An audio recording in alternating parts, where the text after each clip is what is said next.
pinagulong ang pato at naupo sa ibabaw nito.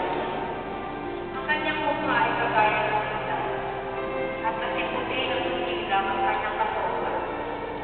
Sa pagkatapos sa kanya ay nagulangla sa lupa ang mga bantay at nawala ng gana. Tatapasin ang usap ng anghel ang babae ng ina. Huwag kayong matakot.